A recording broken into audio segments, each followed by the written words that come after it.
Ito ang balita ngayon, trending at pinag-uusapan ngayon sa mundo ng social media. Ang di umano'y balitang matapos ang pananahimik, nasag na ang katahimikan at katotohanan. Ito ang nakakagulat. Chairperson ng Commission on Audit na pinamumunuan ng chairman nito si Gamalel Asis Cordoba tila kumanta na at nagsalita na. Tila binasag na nito ang katotohanan matapos patunayan na unqualified report o malinis ang track record ng opisina ng DepEd sa pamumuno ni Vice President Sara Duterte. Gaano kaya ito katotoo, mga kababayan? Ating alamin. Pero bago ang lahat, kung bago ka pa lamang sa aming channel, please huwag kalimutang mag-like, subscribe at i-click ang notification bell para mas maging updated ka pa lalo sa lahat pa ng bagong video na i-upload namin. At eto na nga mga kababayan, walang problema,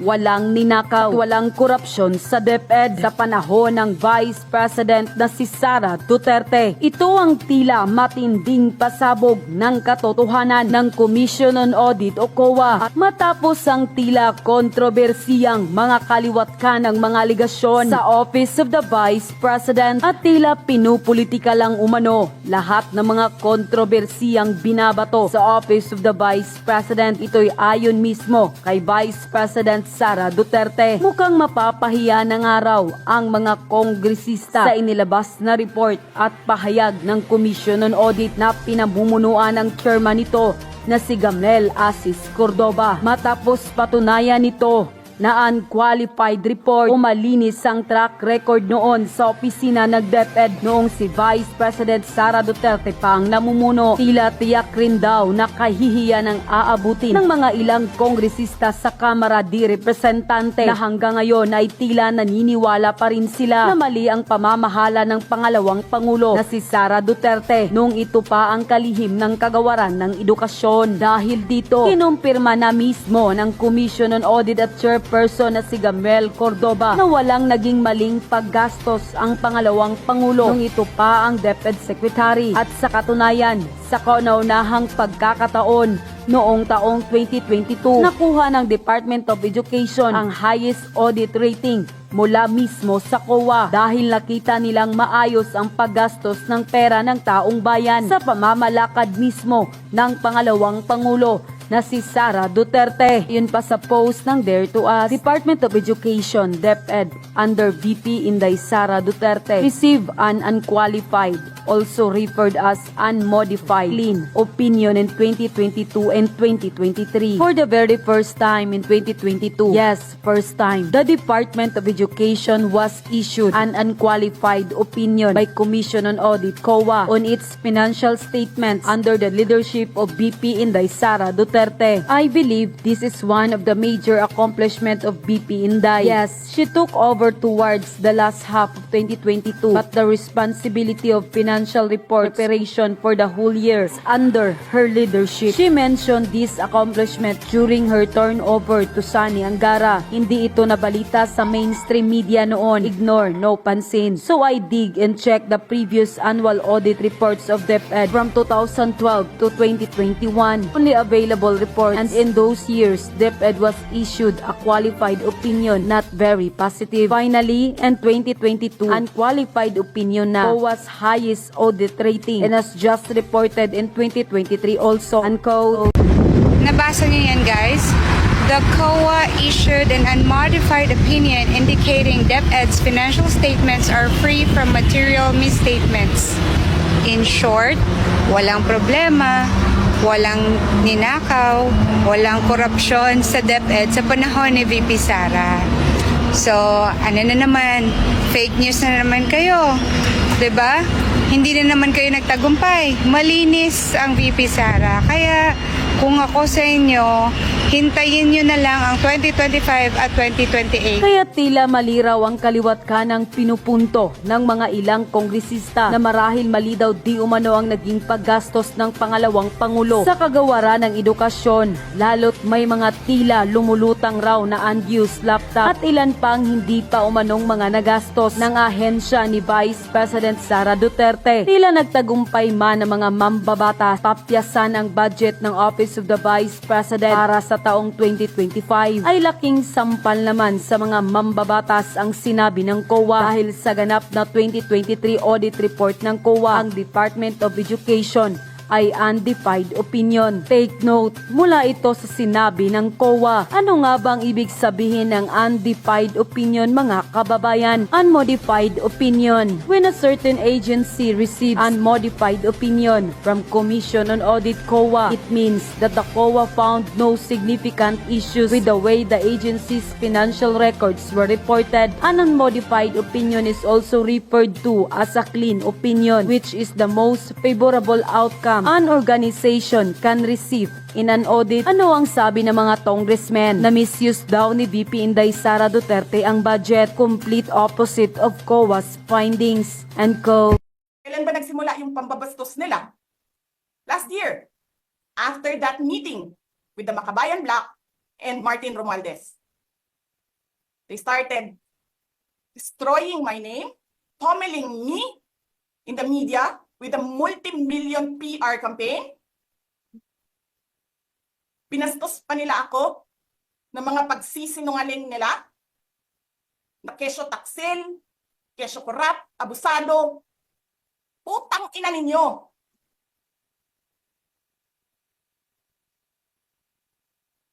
Sino ang korap? Yung mga congressman na yan na nag-hearing, anong sinasabi nila? Pagkatapos, pag na-off na ang mic, pag wala ng media, pasensya na kayo ha. Kailangan kasi namin ng pera. Mag-eleksyon na kasi. Pakisabi kay Sara ha. Hindi ko naman gusto tong ginagawa ko eh. Eh putang ina, hindi mo pala gusto ginagawa mo eh. Bakit mo sinisira pangalan ko? Joel Chua.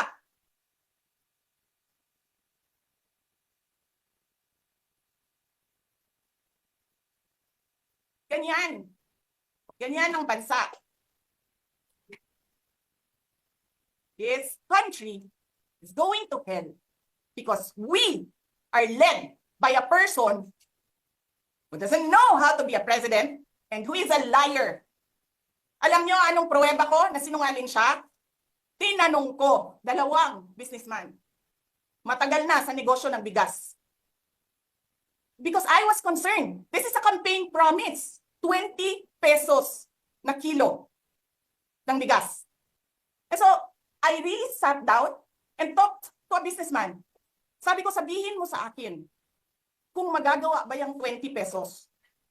Sabi niya, hindi. Napaka-imposibleng gawin yan. Because more than 20 pesos, ang cost. Paano ka magbenta ng palugi? So, tinanong ko, nagsinungaling ba siya nung sinabi niya? And then he said outright, yes. It's either he did not know what he was talking about, that's so incompetent, or he was lying through his teeth to get the votes of people. Putang ina ninyong lahat. Martin Romualdez, Lisa Marcos, Bongbong Marcos.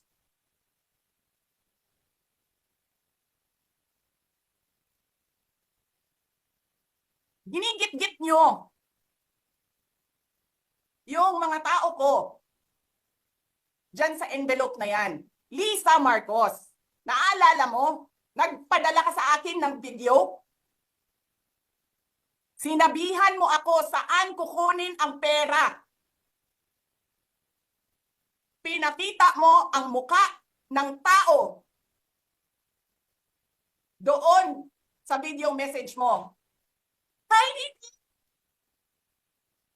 this is Annette. She's been working with us for the longest time. We trust her. You sent me written instructions about money. Millions a month. Anong nakalagay doon sa envelope? DepEd. Anong ginawa ko? Binigay ko sa DepEd. Putak na mukha.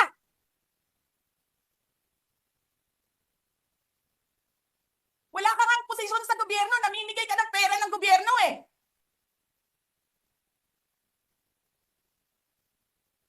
Sisirahin mo yung tangal ng mga kasama ko sa Office of the Vice President.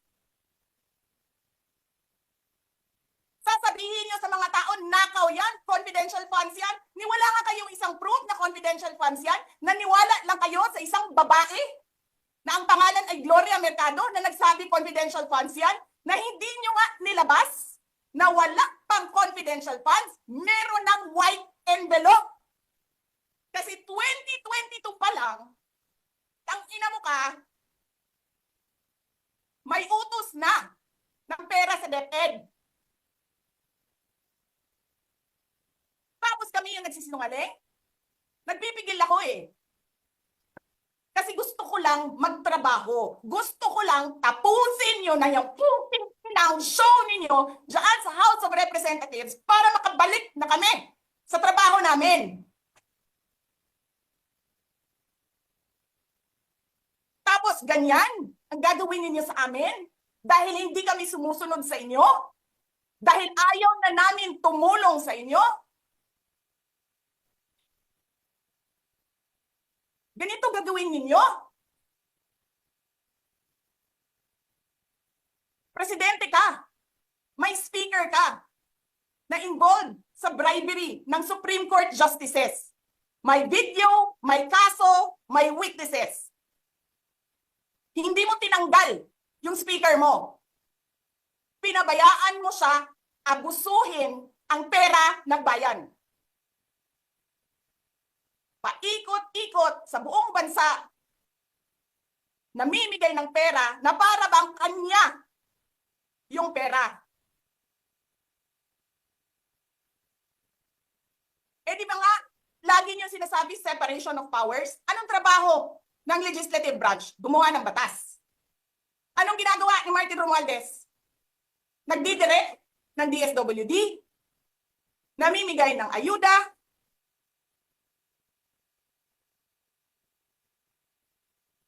nagsasabi kung anong bibigay, anong ibibigay, anong gagawin, sino ba ang presidente dito?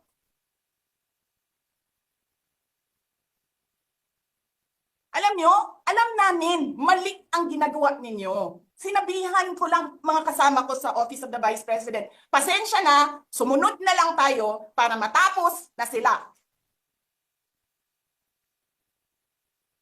Tapos ganito ang gagawin ninyo, alam namin, walang contemptuous doon sa ginawa ni Yusek Lopez. Wala. Lahat ng tanong, sinagot niya. Pumunta siya. Maayos siya kumausap. And then sasabihin ninyo sa amin, bakit kami susulat sa COA? Bakit hindi kami susulat sa COA? Hindi tapos ang appeal namin. Hindi tapos ang audit namin. Tapos buhaghag na ninyo dihatanan ang gisubmit namo sa COA?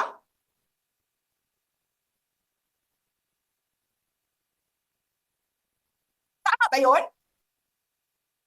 I have a video of Chairman Gamaliel Cordova. Sinasabi niya, mali ang ginawa niya. Tama ba yun? Ikaw ba ang auditor? Ikaw ang appeals. Wala pa kaming audit? Sasabihin mo na mali kami?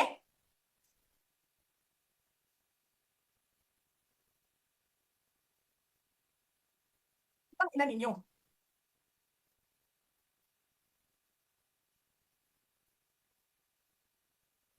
Hindi pa kayo nakakita ng kalaban na tulad ko. Nagpigil ako na nagpigil. Kasi masama sa bayan. Hindi maganda ang political instability.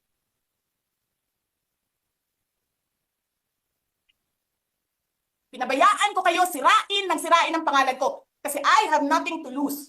Sinira niya na siya. Wala na siyang ikakasira pa. Tapos ganito ang gagawin nyo.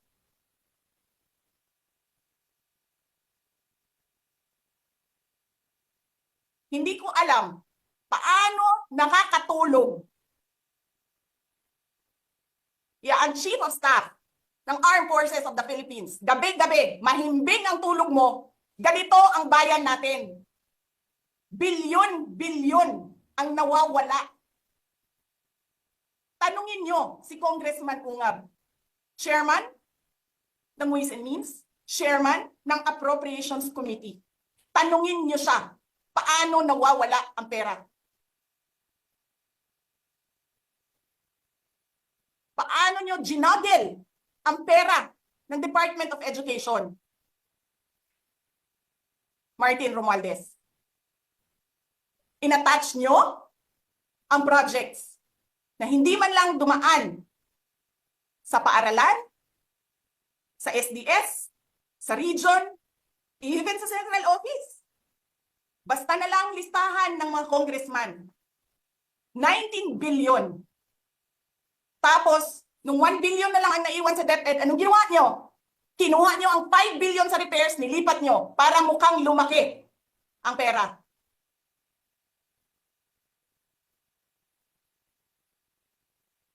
Martin,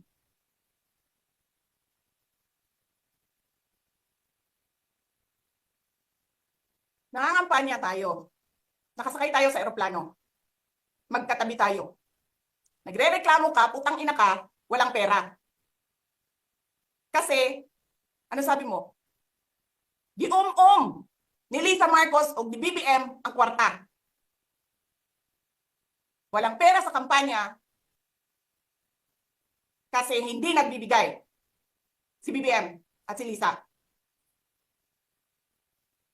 Ginigipit nila. Kinukuha nila lahat ang pera. Reklamo ka ng reklamo sa akin. Ano sinabi ko sa'yo? Huwag ka mag-alala. Lahat ng gusto tumulong sa akin, ipapadala ko sa iyo. Kunin mo lahat. Nagreklamo ka kay Medi Poblador kasi tumatanggap ng pera. Ano sabi ko sa'yo? Kausapin mo si Medi, kunin mo lahat ng pera. Lahat ng makuha mo na gustong tumulong sa akin, kunin mo. Gastusin mo. Ano sabi ko sa'yo? Pasensya ka na. Wala ka ng pera. Ano sabi mo sa akin? Sabi mo sa akin, okay lang. Pag nanalo kayo, babawiin ko lahat yan. Hindi ko naman alam, ang buong akala ko, babawiin mo sa negosyo mo. Legitimate businessman ka naman eh. Mina, pagsira sa kalikasan, legitimate na pagsira sa kalikasan, negosyo mo. Media, negosyo mo. Ano pa bang mga negosyo ni Martin Romualdez? Sulat niyo yan lahat. Akala ko magninegosyo ka lang. Kasi businessman ka naman. Hindi ko naman alam, binubulsa mo. Ibubulsa mo, kakamkamin mo ang legal na pera at illegal na pera. Tanggap ka sa illegal, tanggap ka sa Pogo. Pinaalis nyo lahat ng kompetisyon ninyo, naiiwan ang Pogo mo. Tanggap ka, Pogo. May nagsasabi pa, tumatanggap ka sa smuggling, sa droga. Tapos kuha ka dito sa National Treasury. Akin ito, akin ito. Babawiin ko lahat.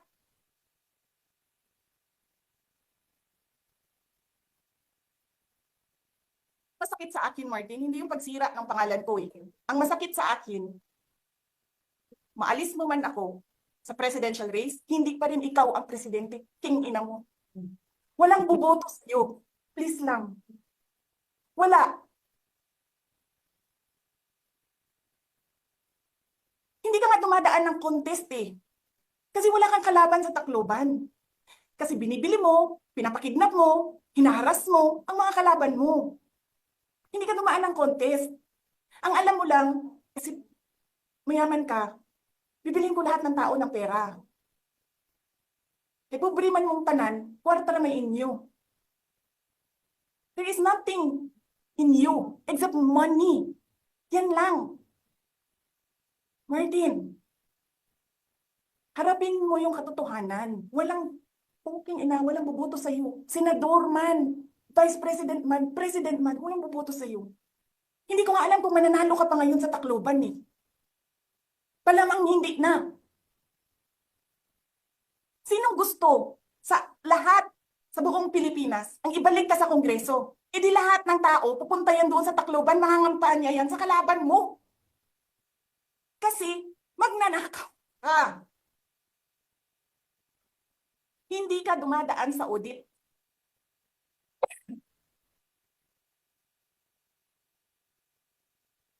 Milyon-milyon, buwan-buwan, certification lang ng congressman. 1 million, 2 million, pirma lang. Alam nyo, bakit alam ko? Kasi may MA din ako. May MA ako sa DepEd, may MA ako sa OVP. Pero sa amin, sa akin, nire-require ako ng resibo ng COA. Pero alam ko, certification lang ang kailangan. Pero nagko-comply ako. Bigay nyo lahat ng resibo.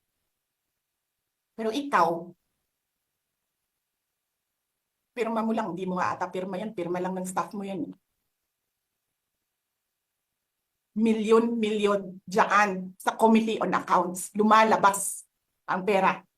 Pirma nyo lang. Walang nag-audit sa inyo. Sino ang nag-audit ng confidential funds ng Office of the President? Wala.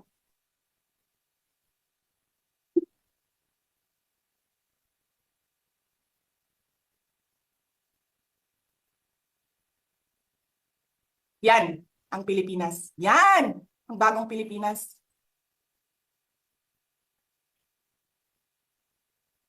Kriminal ang speaker. Bakit ko nasabi kriminal siya? Basahin niyo yung kaso niya sa United States of America. Sinungaling, presidente. Double whammy pa. Hindi lang siya sinungaling. Hindi pa siya marunong maging presidente. Nagpresenta ka na magiging presidente ka.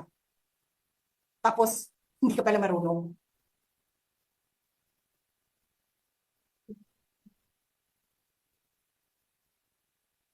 Sarap-sarap ng kain ninyo, buffet, dyan, dito, sa House of Representatives. Alak, lahat. Lahat ng juice, lahat ng mamahaling wine. Pero yung taong bayan na pinamisan ninyo ng 20 pesos na rice, yung taong bayan na hindi ninyo pinupuntahan sa mga komunidad nila, ano sabi nila? Asin lang, okay na mi, anad naman mi ana. Ganyan ang bayan natin. Okay na lang kami sa asin. Saan ka nakahanap ng bayan na ang tao, because of their hopelessness, because there is no functioning government, umukay na lang sa asin.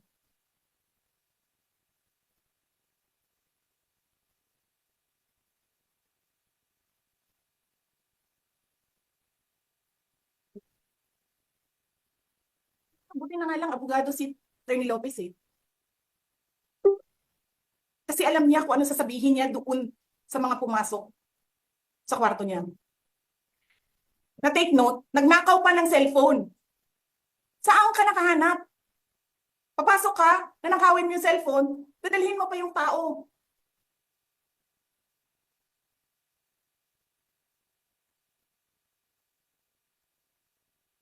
Diba? Princess, you're raising your hand.